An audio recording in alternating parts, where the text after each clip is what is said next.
ஹாய்ங்க, இன்றைக்கி காடை தொக்கு எப்படி செய்யறதுதாங்க பார்க்க போகிறோம். வாங்க வீடியோக்குள்ளே போவோம். This video sponsor by SPO digital marketing. SPO digital marketing இந்த வேலை வீட்டில் இருந்தே பண்ணுற மாதிரி பார்ட் டைமாகவும் பண்ணலாம். அதே மாதிரி ஸ்டூடெண்ட்டு, ஹவுஸ் ஒய்ஃபு, வேலை தேடுறவங்க, அதே போல் மொபைலில் ஒர்க் பண்ணுற மாதிரி தான்.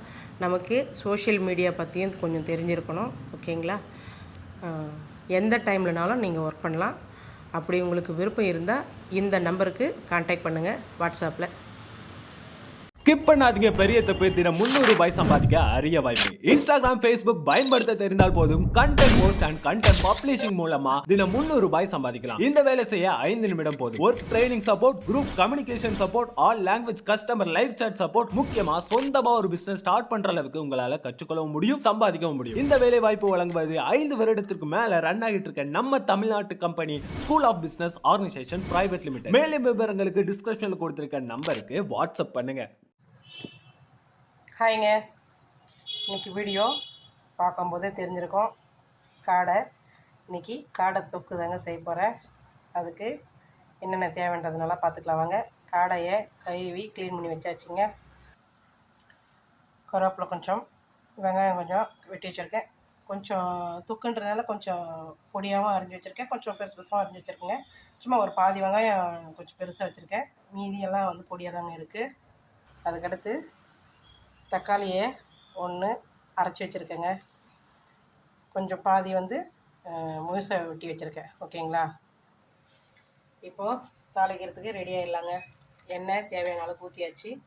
நம்ம நான்வெஜ்னாவே எடுத்து வைக்க வேண்டியது எல்லாத்தையும் எடுத்தாச்சு. எண்ணெயில் போட்டு பொரிச்சிடலாங்க.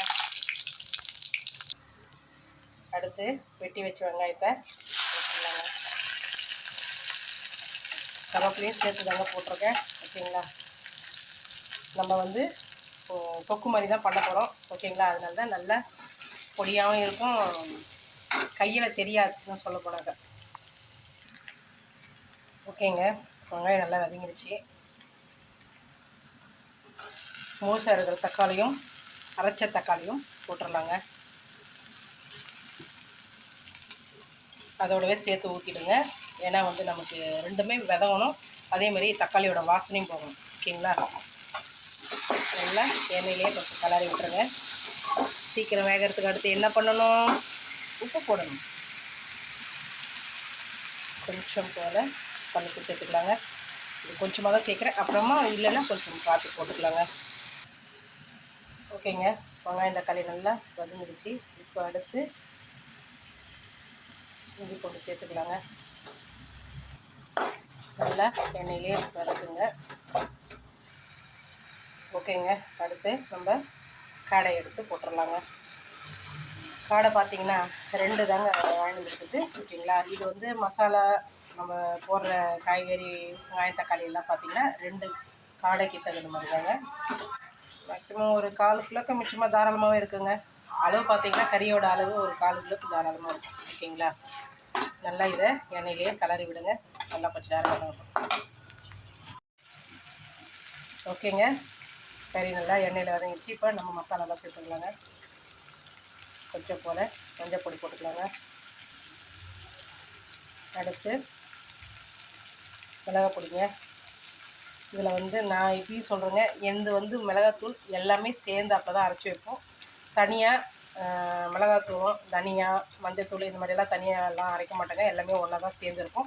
நான் எல்லாத்துக்கும் தகுந்த மாதிரி தாங்க காரம் போட்டு வச்சுருக்கேன். ஓகேங்களா? அடுத்து இந்த அளவுக்கு சிக்கன் மசாலா தாங்க எடுத்து வச்சுருக்கேன். ஓகேங்களா? கறி மசாலான்னு தனியாக இருந்தீங்கன்னா அரைச்சி வச்சிங்கன்னா அதை போடுங்க, அப்படி இல்லைன்னா இதை போடுங்க.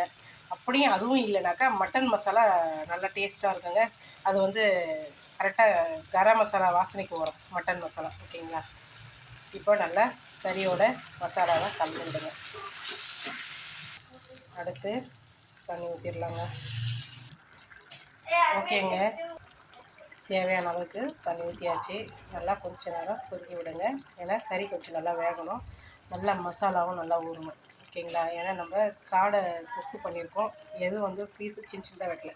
அதனால் கறியில் நல்லா மசாலாவும் ஊறணும், நல்லா கறியும் வேகிறதுக்கு கொஞ்சம் நேரம் கொதிக்க விடுங்க. ஓகேங்களா? கடைசியாக மல்லித்தழை தூவிட்டு இறக்கலாம். கடைசியாக பார்ப்போங்க. ஓகேங்க, காடை தொக்கு ரெடி ஆயிடுச்சு.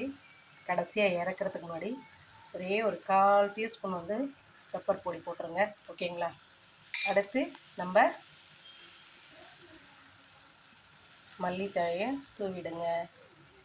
ஓகேங்க, என்னோடய ஸ்டைலில் காடை தொக்கு செஞ்சுருக்கேன். நீங்களும் ட்ரை பண்ணி பாருங்கள். ட்ரை பண்ணி பார்த்துட்டு எப்படி இருக்குதுன்னு கமெண்ட் பண்ணுங்கள். வீடியோ பிடிச்சிருந்தா லைக் பண்ணுங்கள், ஷேர் பண்ணுங்கள். மறக்காமல் என்னோடய சேனலை சப்ஸ்கிரைப் பண்ணுங்கள். பெல் ஐக்கானும் தட்டுங்க.